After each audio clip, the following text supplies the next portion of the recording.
The sun was setting as Robert Wilson drove through the quiet streets of the city. It had been a long day at FBI headquarters, where he'd been serving as the first black FBI director for just under 3 months. The weight of the job was heavy on his shoulders, but he carried it with pride and determination. Today had been particularly exhausting with back-to-back meetings about ongoing national security concerns. All Robert wanted now was to get home, kick off his shoes, and enjoy a quiet evening with his wife. He had removed his official credentials and suit jacket, tossing them onto the passenger seat of his dark blue sedan. He'd changed into a comfortable polo shirt, a small luxury he allowed himself after the formal dress code he maintained all day. The streets were mostly empty, with just a few cars passing by. Robert turned up the music slightly, an old jazz tune his father used to play, and tapped his fingers lightly on the steering wheel. His mind was still at work, thinking about the cases that needed his attention tomorrow. He barely noticed the police cruiser that had pulled up behind him until the flashing lights reflected in his rearview mirror. What now? Robert muttered to himself, checking his speed. He was certain he hadn't been speeding. He signaled and pulled over to the side of the road, following proper procedure as the police car came to a stop behind him. Officer Thomas Parker watched the blue sedan carefully as it pulled over.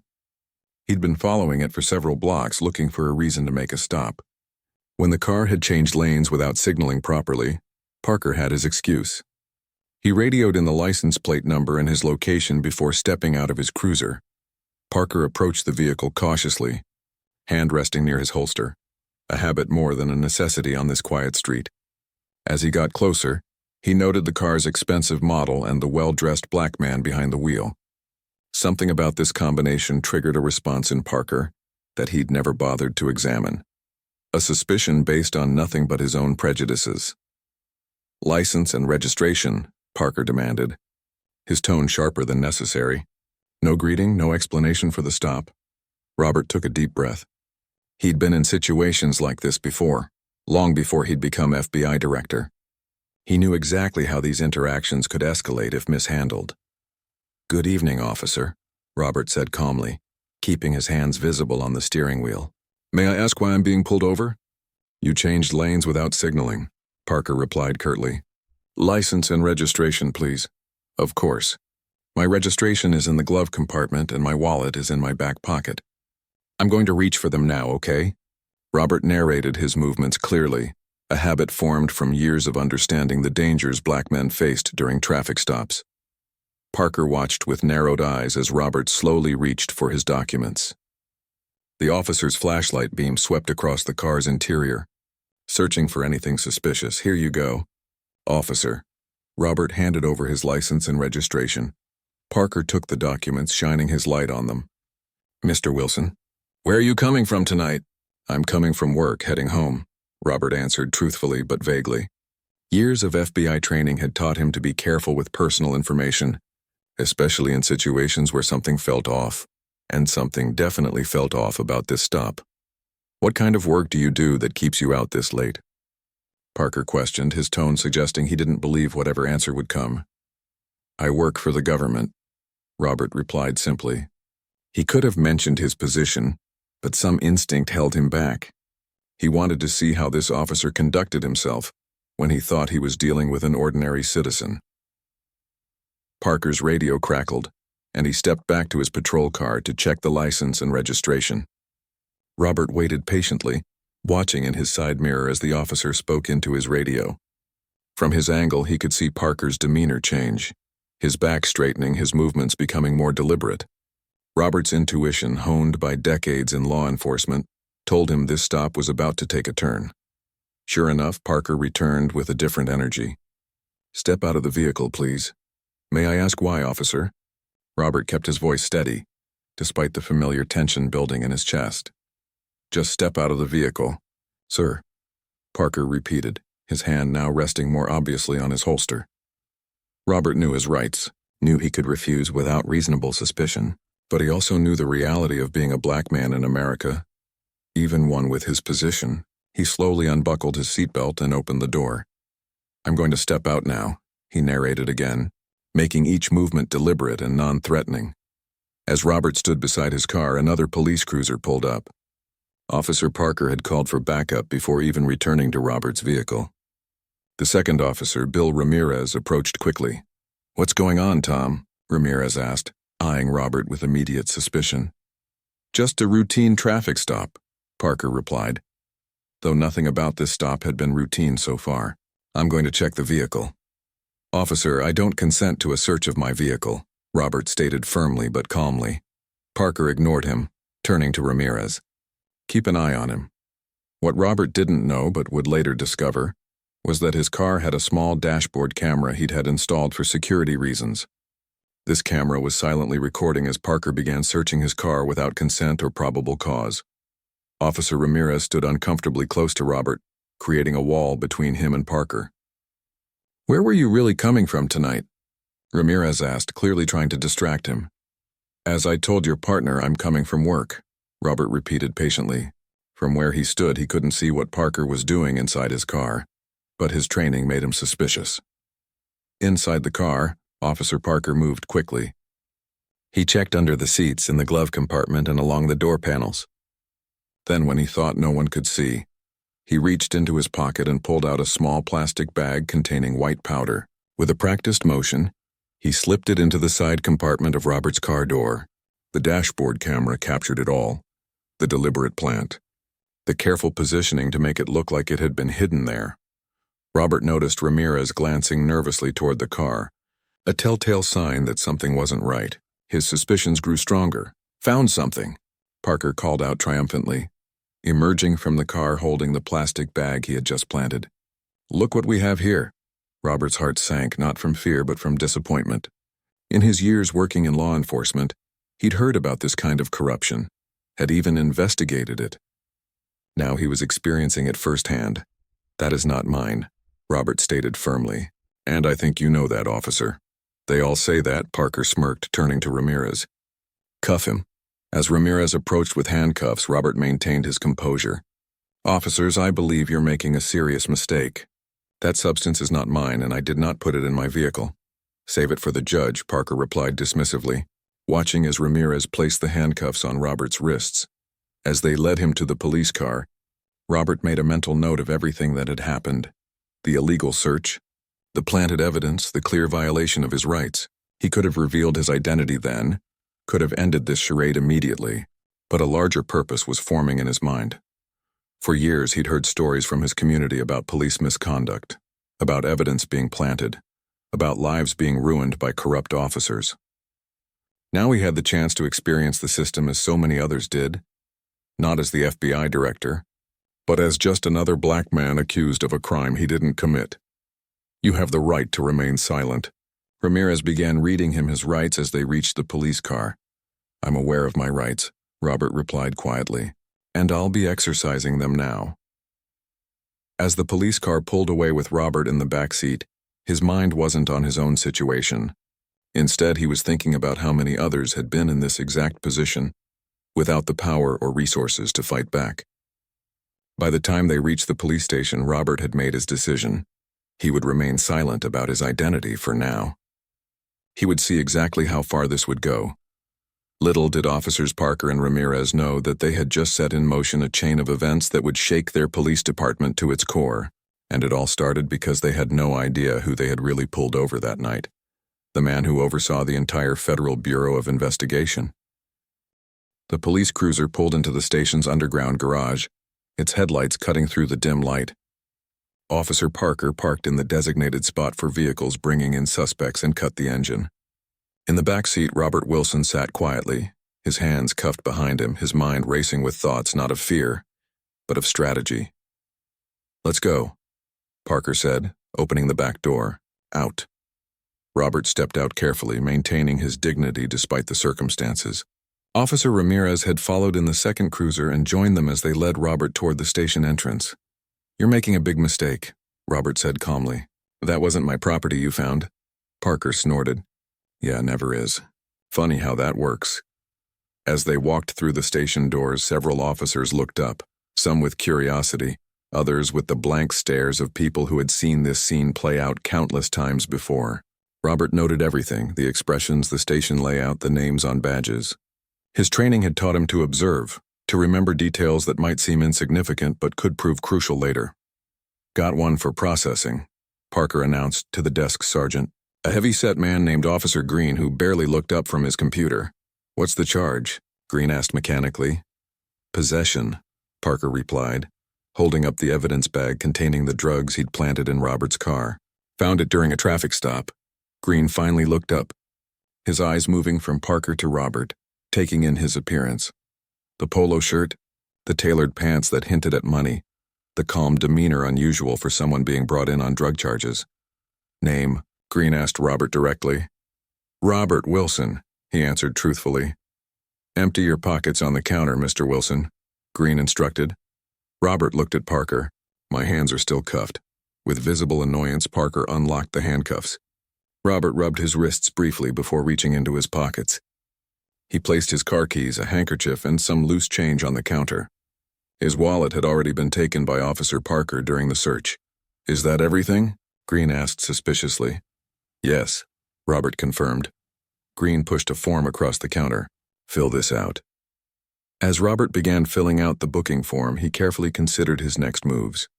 He could reveal his identity now and end this immediately, but a deeper purpose held him back. He needed to see the process play out, to experience what countless citizens experienced when facing a system stacked against them. In a holding room, Officer Parker was logging the evidence, placing the small bag of cocaine into an evidence locker. Officer Ramirez stood nearby, looking uncomfortable. You sure about this one, Tom? Ramirez asked quietly. Guy seemed different. Parker closed the locker door with a clang. Different how? I don't know, just put together, calm. Most people are freaking out by now. Probably not his first rodeo. Parker dismissed the concern. Besides, did you see that car? Guy's probably got a good lawyer on speed dial, but it won't matter. Possession is possession. Back at the processing desk, Robert had finished the form, deliberately leaving the occupation field blank. Green took his fingerprints, pressing each finger onto the scanner with practiced efficiency. Stand against the wall, Green instructed, pointing to a height chart for the booking photo. Robert complied, keeping his expression neutral as the camera flashed. Inside, his mind was calculating. The fingerprint scan would eventually reveal his identity. FBI fingerprints were in the system, after all. It was just a matter of time. This way, Green said after completing the booking process, leading Robert to a holding cell where two other men were already waiting. One sleeping on a bench, the other staring blankly at the floor. The cell door clanged shut behind him, the sound echoing in the small space. Robert sat down on the empty bench, keeping a respectful distance from the others. The sleeping man stirred slightly but didn't wake. The other man glanced up briefly, then returned to his floor gazing. Robert checked his watch, just past 9 p.m. His wife would be wondering where he was. He was allowed one phone call, but he hadn't made it yet. He was saving it for the right moment. Across the station, the fingerprint scan was making its way through the system. The first ping came back almost immediately. The fingerprints matched someone in the federal database. The computer requested additional verification due to the high security clearance level associated with the prints. Officer Green frowned at his screen, then picked up his phone and dialed an extension. Lieutenant, you might want to come down here. Got something weird with a fingerprint scan. Lieutenant Alan Davis was finishing some paperwork when he got the call. With a sigh, he made his way down to the booking area. What's up? He asked as he approached Green's desk. Green turned his monitor so Davis could see it. Got a hit on the federal database for that guy Parker just brought in. But it's asking for special clearance to show the full record. Never seen that before. Davis leaned in, his brow furrowing as he read the screen. That's odd. Let me try my credentials. When Davis entered his information, the screen flashed red with a message. Insufficient clearance, escalation required. Davis straightened up, a feeling of unease growing in his stomach. Who the hell did Parker bring in? Just some guy on a possession charge, Green shrugged. Seemed ordinary enough. Get the captain, Davis ordered. Now. In the holding cell, Robert remained patient. He had decided to wait until his fingerprints made their way through the system before making his call. The process was playing out exactly as he expected. Confusion, escalation, panic. Captain Howard Reynolds was having dinner with his wife when he got the call from the station. The urgency in Lieutenant Davis's voice made it clear this wasn't something that could wait until morning. "I'm on my way," Reynolds said, already reaching for his coat. 20 minutes later, Captain Reynolds strode into the station, his face set in a grim expression. "What's going on?" he demanded as he approached Davis in green.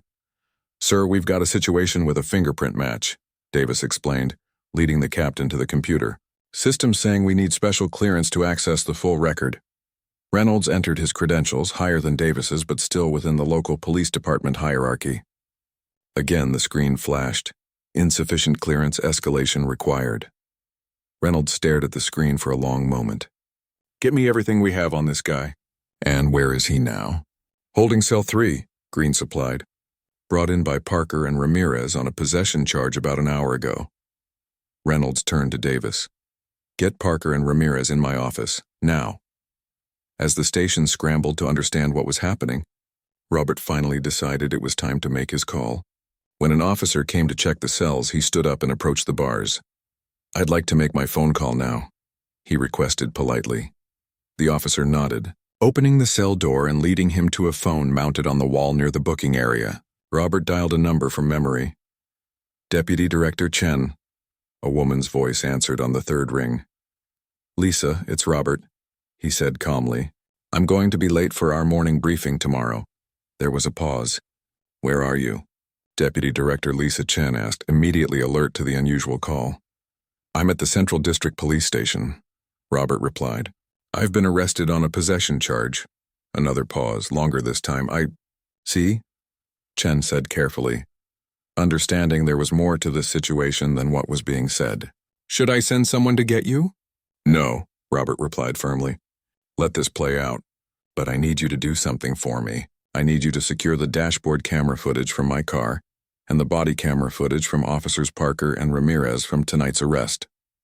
"Consider it done," Chen replied without hesitation. "Anything else?" "Just one thing," Robert added. "Don't tell them who I am. Let them figure it out." As Robert hung up the phone, he turned to see Captain Reynolds standing nearby, watching him with an unreadable expression. Behind Reynolds, Officers Parker and Ramirez waited nervously.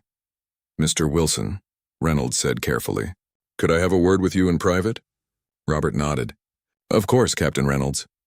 Reynolds's eyebrows rose slightly at the use of his name and rank, which Robert shouldn't have known. The captain led him to a small interview room, gesturing for him to take a seat. Parker and Ramirez followed, looking increasingly uncomfortable. "Mr. Wilson," Reynolds began once they were seated, "we seem to have a situation here." "Yes, we do," Robert agreed calmly. "Your fingerprints are showing up in a federal database with a security clearance level that none of us can access," Reynolds continued. "Would you care to explain that?" Robert leaned back in his chair, studying the three men across from him. Parker was trying to maintain his confident demeanor, but sweat had begun to bead on his forehead. Ramirez couldn't meet Robert's eyes. Reynolds was professional but clearly concerned. "Before I answer that," Robert said, "I'd like to know more about the evidence Officer Parker claims to have found in my vehicle." Parker shifted in his seat. "It was a routine search.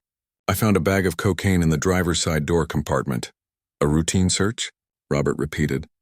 "I believe I clearly stated that I did not consent to a search of my vehicle." "I had probable cause," Parker insisted, though his voice lacked conviction. "What probable cause exactly?" Robert pressed. "Your suspicious behavior," Parker fumbled. "My S. You suspicious behavior of providing my license and registration and answering your questions truthfully?" Robert asked, his tone sharpening slightly. Reynolds looked at Parker with growing suspicion.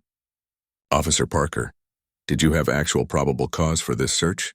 Before Parker could answer, the door to the interview room opened and a pale-faced officer handed Reynolds a folder.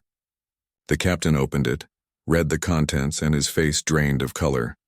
"Officers, would you excuse us for a moment?" Reynolds said to Parker and Ramirez, his voice tight with controlled anger. Once the officers had left, Reynolds placed the folder on the table between them and took a deep breath. "Director Wilson," he said quietly, "I believe we owe you an apology."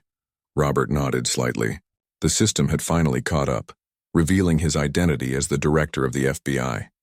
"Captain Reynolds," Robert replied. What you owe me is an explanation of why one of your officers planted drugs in my vehicle during what was already an illegal search. Reynolds' eyes widened. That's a serious accusation. One that will be easily proven by the footage from my car's dashboard camera and the officer's body cameras, Robert replied, which my office is securing as we speak.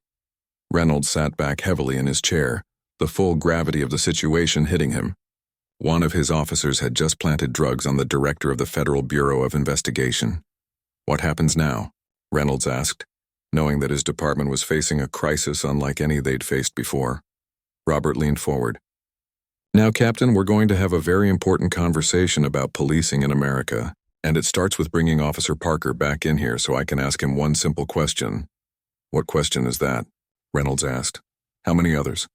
Robert replied, his voice quiet but intense. How many others has he done this to who didn't happen to be the FBI director? The night was far from over, and for Officer Parker, it was about to become the longest night of his career. For Robert Wilson, it was the beginning of something much bigger than one corrupt officer, or one wrongful arrest. It was the start of a reckoning.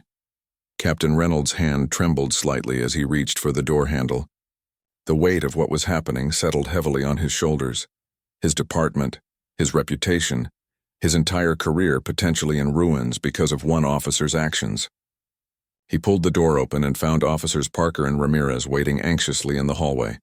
Parker, come back in, Reynolds ordered, his voice tight. Ramirez, wait here. Parker stepped back into the room, his confident demeanor now completely gone. He glanced between Captain Reynolds and Robert, sensing the shift in power but not yet understanding why. Sit down, Officer Parker, Reynolds commanded, pointing to the chair across from Robert. Parker sat, his movements stiff. What's going on, Captain? Reynolds took a deep breath. Officer Parker, do you know who this man is? Parker looked at Robert with confusion. Some guy with drugs in his car? This, Reynolds said slowly, is Robert Wilson, director of the Federal Bureau of Investigation. The color drained from Parker's face. His mouth opened, but no words came out. His eyes darted to Robert, who sat calmly watching him, then back to Reynolds as if hoping this was some kind of joke. That's not possible, Parker finally stammered. He's just what? Robert asked quietly. Just another black man you could frame? Just another easy target? Parker's hands began to shake. I don't know what you're talking about, Robert leaned forward. Officer Parker, my car is equipped with a dashboard camera that records both the interior and exterior of the vehicle. My office is retrieving that footage right now, along with the footage from your body camera. I didn't, Parker began, but the words died in his throat. I'm going to ask you a question, Robert continued, his voice level but intense, and I want you to think very carefully before you answer. How many other innocent people have you planted evidence on? Parker's eyes darted to Captain Reynolds, looking for help but found only cold anger there. I want a lawyer, Parker said suddenly. You'll get one, Reynolds assured him.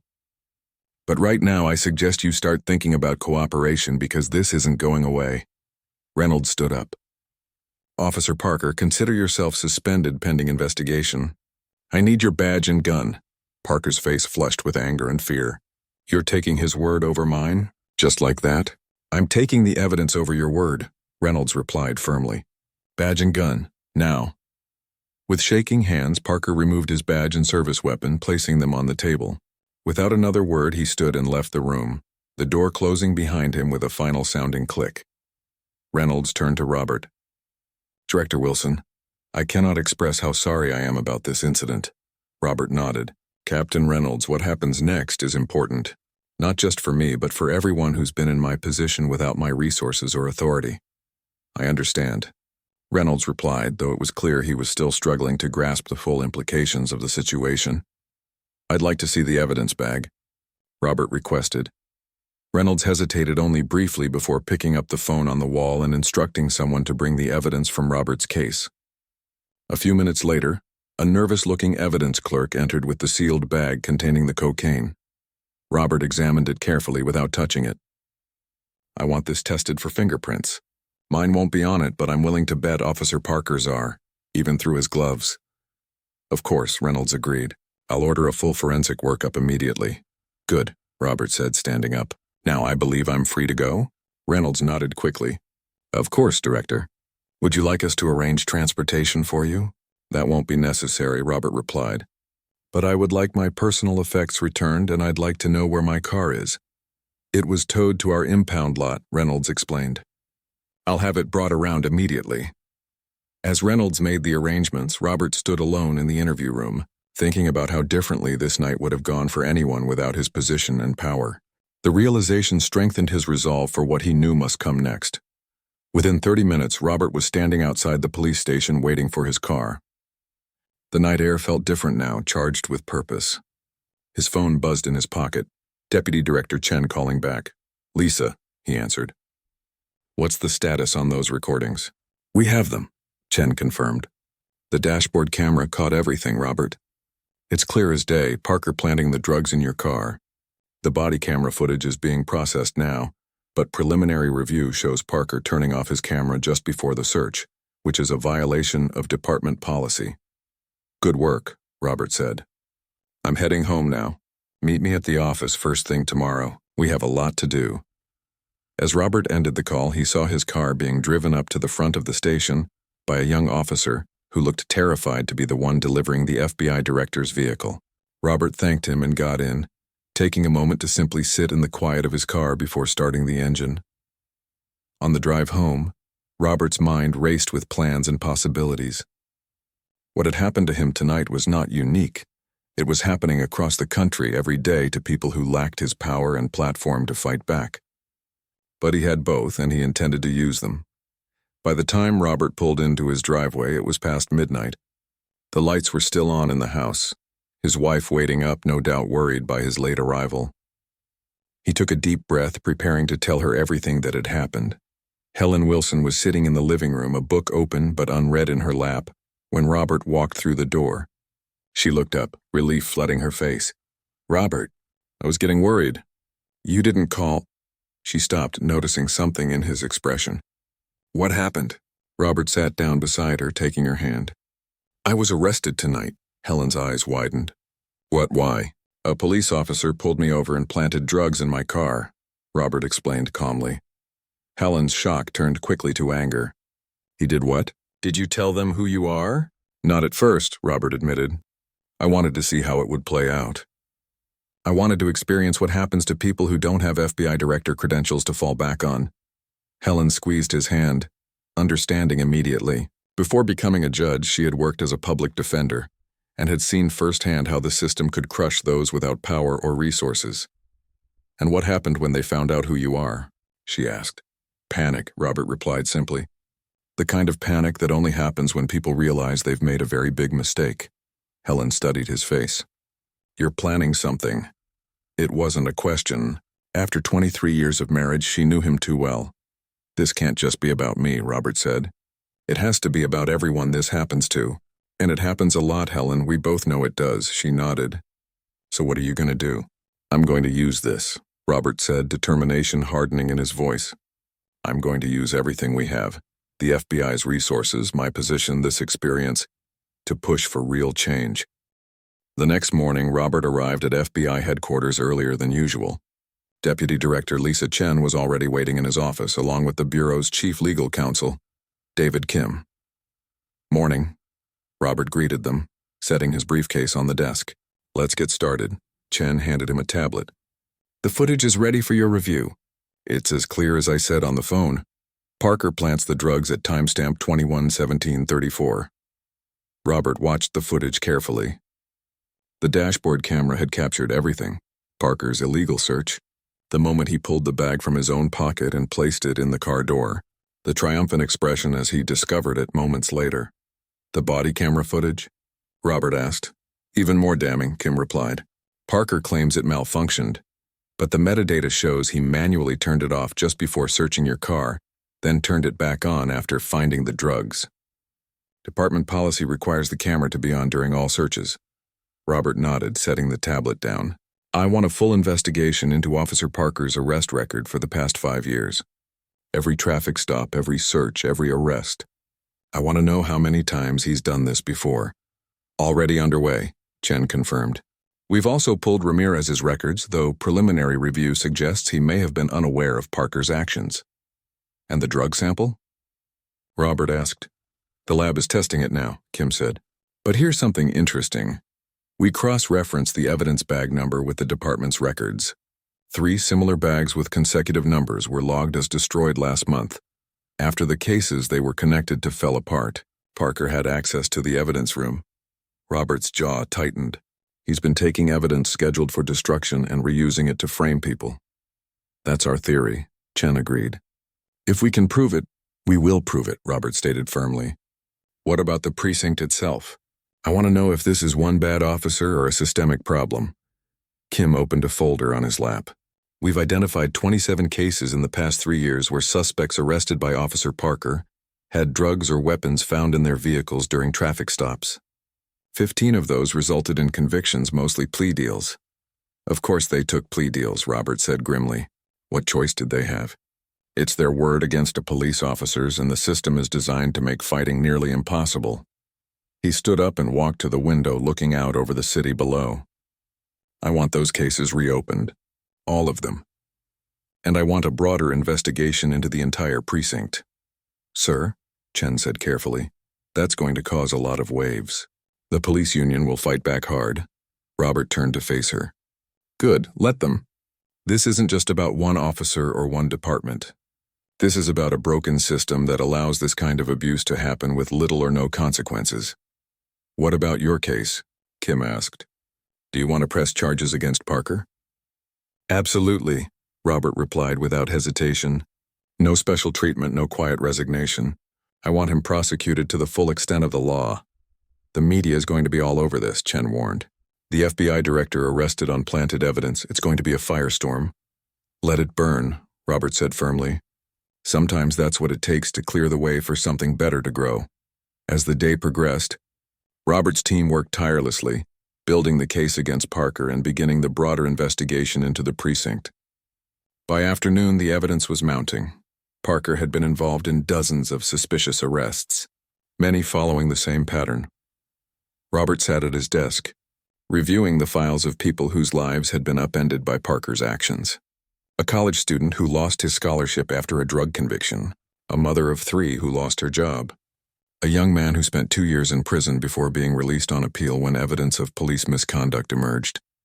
These were the real victims, not Robert, who had spent a few hours in a holding cell before his position and power freed him.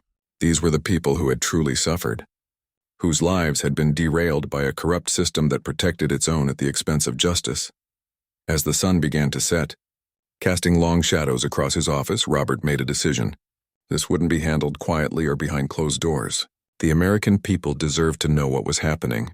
In their justice system, he picked up his phone and dialed the number for the Bureau's press office. This is Director Wilson, he said when the press secretary answered. Schedule a press conference for tomorrow morning. It's time to bring this into the light. The next morning, the press room at FBI headquarters was packed wall to wall with reporters. Word had spread quickly that Director Wilson was holding an unexpected press conference, though the exact reason remained unknown to the public. Speculation ran wild.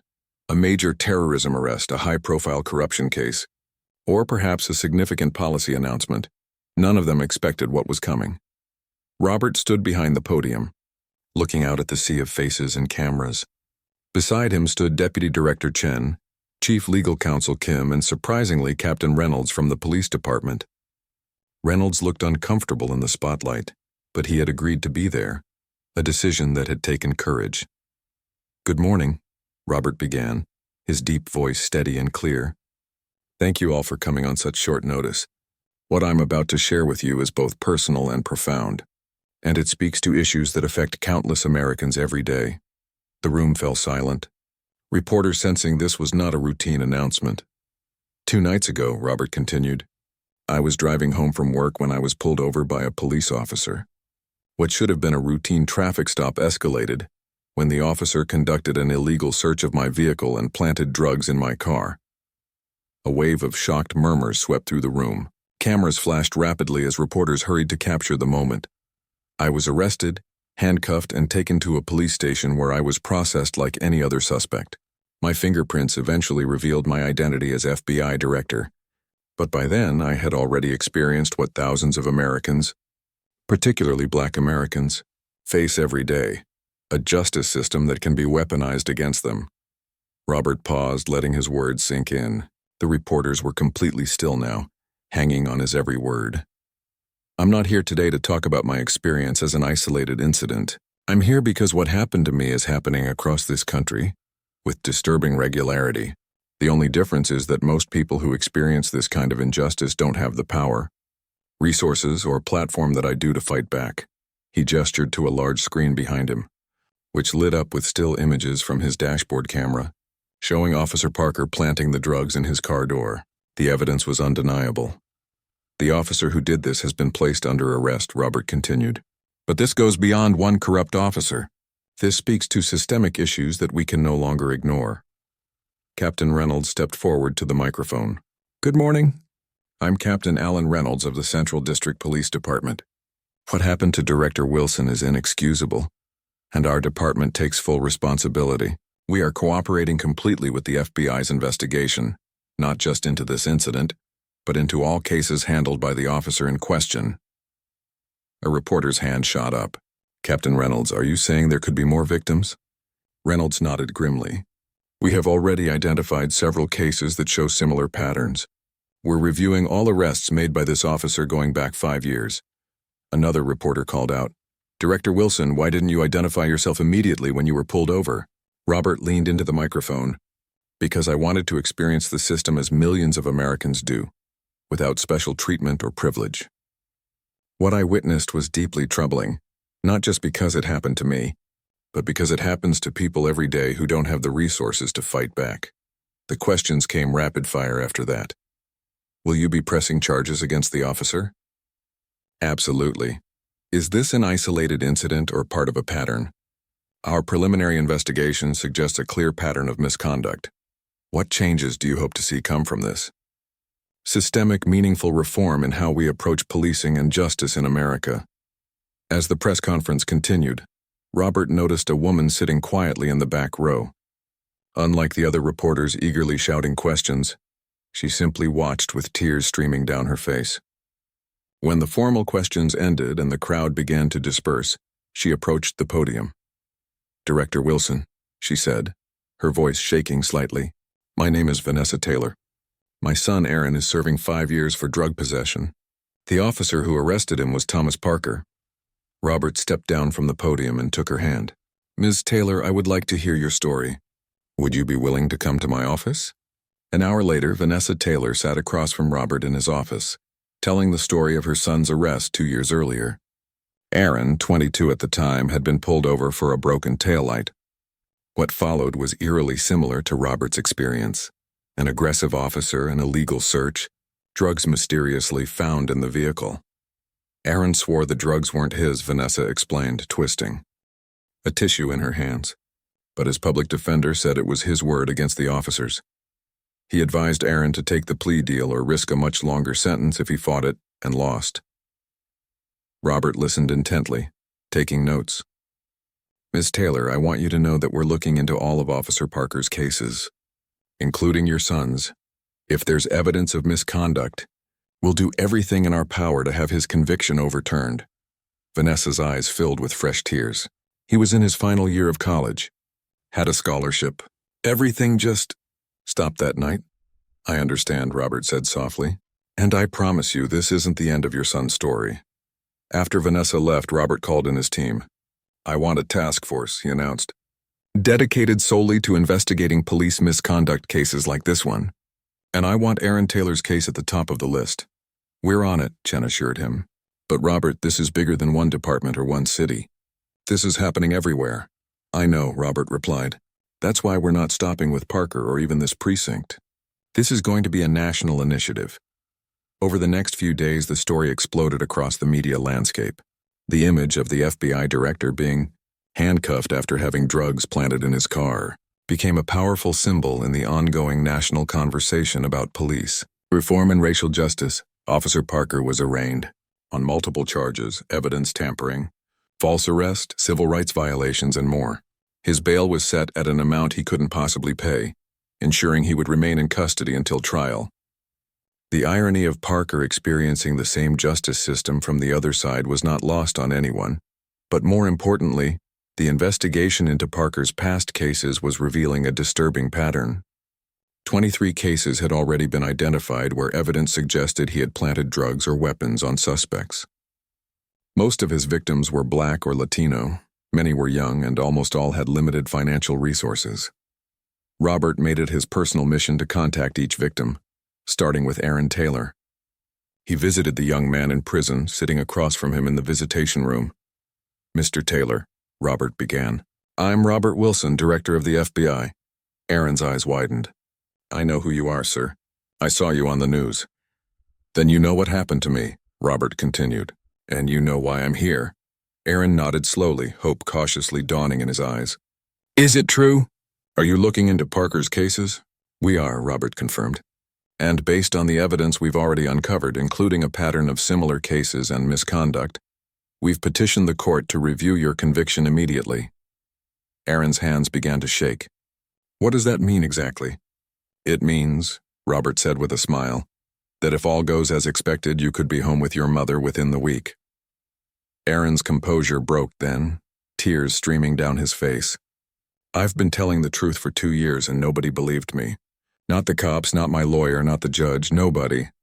"I believe you," Robert said firmly, "and now we have the evidence to prove it." The next day, Robert stood before a federal judge, personally arguing for Aaron Taylor's immediate release pending a formal review of his case. The judge, impressed by both the evidence and the unprecedented personal involvement of the FBI director, granted the motion. Aaron Taylor walked out of prison that afternoon into the waiting arms of his mother. The cameras were there to capture it, creating yet another powerful image in the unfolding story. The young man wrongfully convicted, now free, standing beside the FBI director who had suffered the same injustice, but had the power to fight back. Back at FBI headquarters, Robert called a meeting with his top officials and representatives from the Department of Justice. "This can't just be about individual cases," he told them. "We need systemic change. I'm proposing a new FBI task force dedicated solely to investigating patterns of police misconduct across the country. That's going to meet with serious resistance," warned the Assistant Attorney General. "Police unions, local governments, even some in Congress will push back hard." "Let them," Robert replied firmly. "We have a unique moment right now. Public attention, clear evidence, and moral clarity. We need to seize it." That evening, as Robert prepared to leave the office, his phone rang. It was Captain Reynolds. "Director Wilson," Reynolds began, "I thought you should know that 5 more officers from my precinct have been suspended pending investigation. The internal review is revealing a culture of misconduct that goes beyond Parker." "I appreciate your transparency, Captain," Robert said. "It can't be easy to clean house like this." "It's not," Reynolds admitted. "But after what I saw with your case, I can't unsee it. And I can't allow it to continue."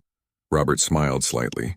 This was how change began, one person at a time, making the difficult choice to do what was right rather than what was easy. "Captain," Robert said, "would you be interested in serving as an advisor to our new task force? We need people from within the police community who understand the challenges but are committed to reform." There was a pause on the line. "I'd be honored, Director Wilson." As Robert drove home that night, he reflected on how much had changed in just a few days. A routine traffic stop had become a catalyst for what could be the most significant police reform initiative in decades. His personal experience, humiliating and infuriating as it had been, was being transformed into a powerful force for change. He thought of Aaron Taylor, reunited with his mother and looking toward rebuilding his future. He thought of the 22 other cases already identified, and the countless more they hadn't yet discovered. Each one represented a life disrupted, dreams deferred, trust shattered. But now, finally, there was hope for justice. Not just for Robert Wilson, FBI director, but for everyone who had faced the same injustice without the power to fight back. As he pulled into his driveway, Robert saw his wife waiting at the door. Helen had been his rock through all of this, offering both support and strategic advice drawn from her years on the bench. "How did it go with the Taylor boy?" she asked as he entered. "He's home," Robert replied, the simple words carrying the weight of a life restored. "And we're just getting started." Helen smiled, taking his hand. "You know, when you first told me what happened, I was terrified. But now I think it might be the most important thing that could have happened, not just for you, but for the country." Robert nodded thoughtfully. Sometimes it takes experiencing injustice firsthand to truly understand how to fight it. And fight it we will. The news that night led with footage of Aaron Taylor walking free, side by side with FBI Director Robert Wilson. Across America, people watched as a new chapter in the long struggle for justice and equality began to unfold, and it all started because a corrupt cop planted drugs in the wrong person's car, never realizing he had just handed the FBI director the most powerful weapon in the fight for reform: personal experience. 6 months had passed since that fateful traffic stop. The small conference room at the Department of Justice was filled to capacity as Robert Wilson stood at the podium, preparing to announce the findings of the FBI's Police Integrity Task Force. Behind him sat a diverse group of law enforcement officials, civil rights leaders, and community advocates, a coalition that would have seemed impossible just months ago. "Good morning," Robert began, his voice carrying the quiet authority that had become familiar to Americans through dozens of press conferences and interviews over the past half year. "Today marks an important milestone in our ongoing effort to address systemic issues in policing and restore trust between law enforcement and the communities they serve." The room fell silent as journalists leaned forward, recorders and cameras at the ready. What had begun as one man's personal ordeal had ballooned into the most comprehensive federal investigation of police misconduct in American history.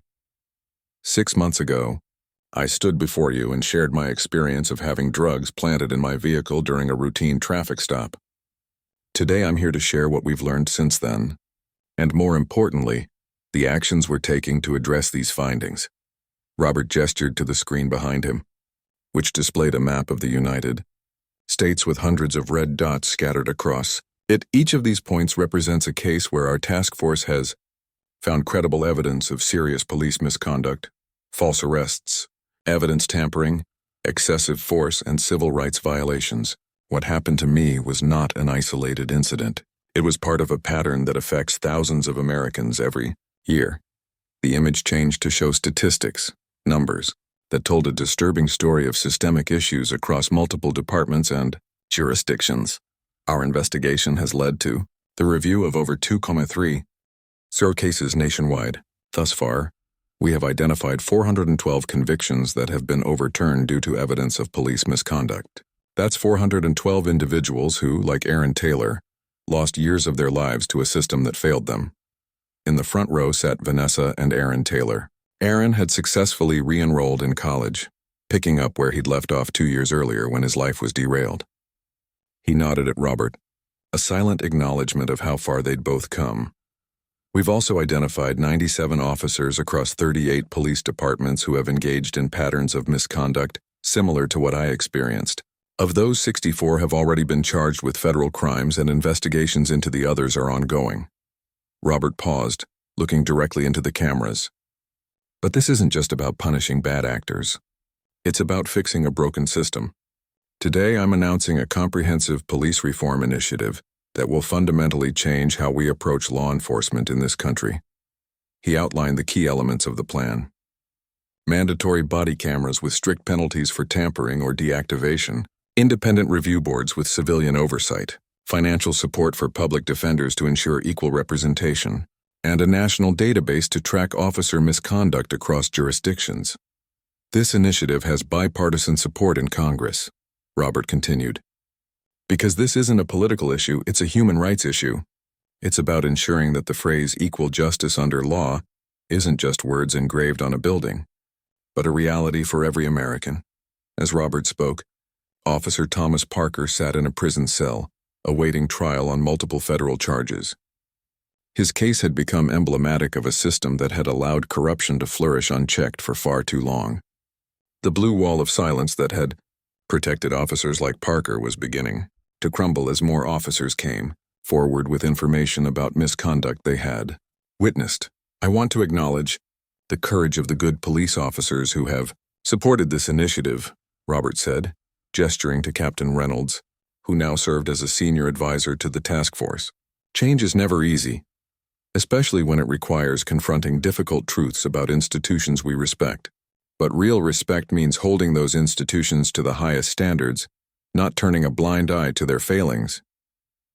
Reynolds stood briefly, acknowledging the comments with a solemn nod. His precinct had undergone a complete overhaul, with new leadership and training protocols that were already showing positive results in community relations. Now, I'd like to introduce someone who can speak to the human impact of these reforms, Robert continued. Mr. Aaron Taylor was serving a 5-year sentence for drug possession when our investigation revealed that the arresting officer, the same one who planted evidence in my car, had done the same to him.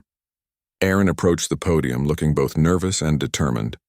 The young man who had once seen his future destroyed by a corrupt system was now helping to rebuild that system. Thank you, Director Wilson, Aaron began. 2 years ago, I was a college student with a bright future ahead of me. Then I was pulled over for a broken taillight and everything changed. I lost my freedom, my education, and almost lost my hope. Aaron spoke with quiet intensity about his experience, the powerlessness, the despair, and finally, the vindication when his case was reviewed and his conviction overturned. What happened to me happens to people every day, especially black and brown people, who don't have the FBI director in their corner, Aaron continued. This reform initiative isn't just about policies and procedures. It's about lives. It's about making sure that what happened to me doesn't happen to anyone else. When the formal presentation ended, the room erupted with questions. Robert fielded them calmly, addressing concerns about implementation, funding, and potential resistance from police unions. Throughout it all, he maintained the balance he'd carefully cultivated, respecting the difficult work that law enforcement officers do while acknowledging the urgent need for accountability and reform. After the press conference, Robert found himself in a small side room with Aaron and Vanessa Taylor. Away from the cameras, they could speak more personally.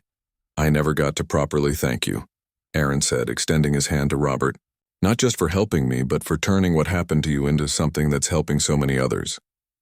Robert shook his hand firmly.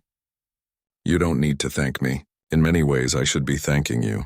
Your case was what made this personal for me, seeing how similar our experiences were, but how differently they might have ended without my position and resources. Vanessa wiped away a tear. When Aaron was arrested, I felt so helpless. I knew he was telling the truth about those drugs not being his, but nobody would listen. Too many parents have had that same experience, Robert said softly. That's why this work is so important, Aaron nodded. I'm going to finish my degree in criminal justice. I want to go to law school after that, maybe become a public defender.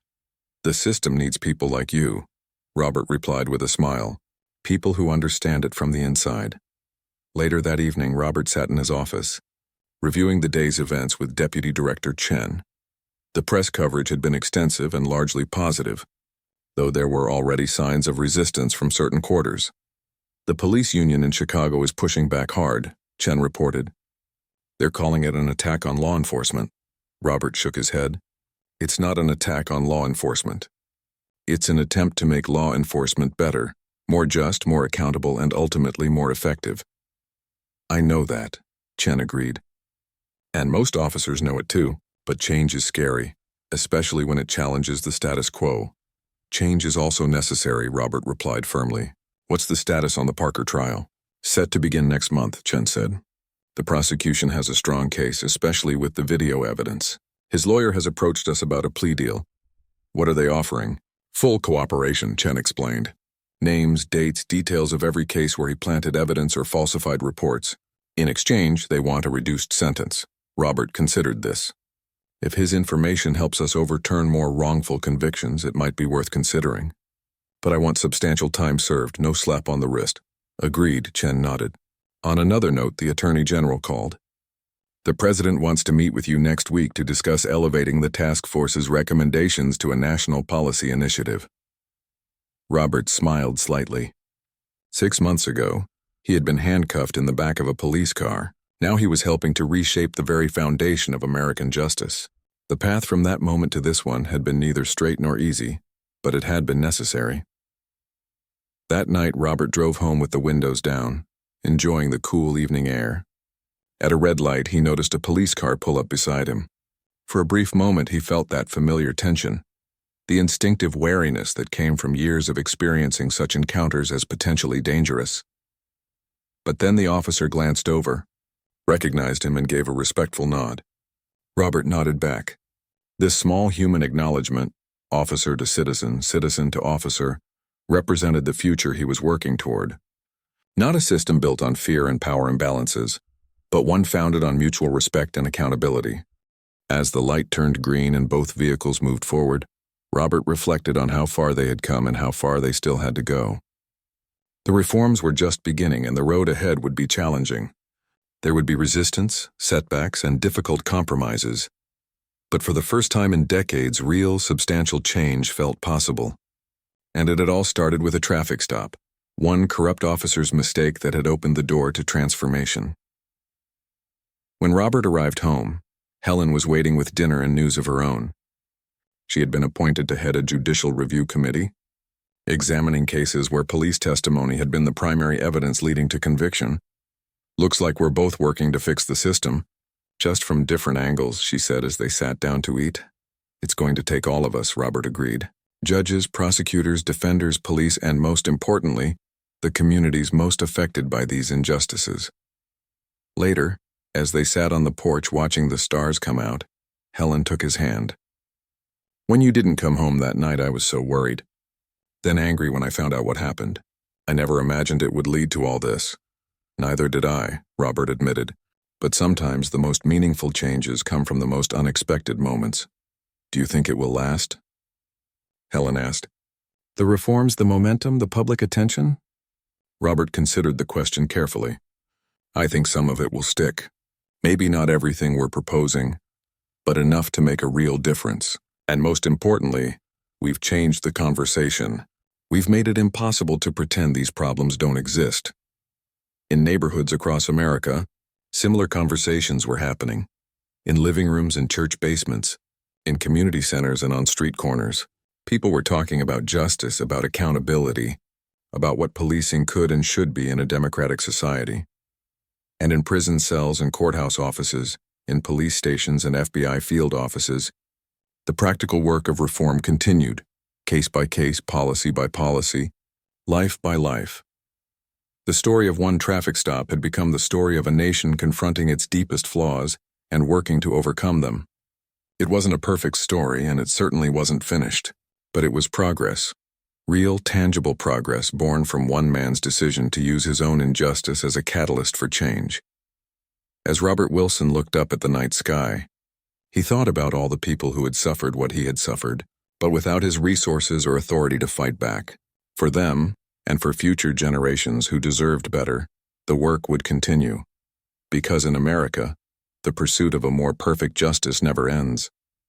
It evolves, it struggles, and sometimes when the right person is in the right place at the right time, even if that place is handcuffed in the back of a police car, it takes a giant leap forward.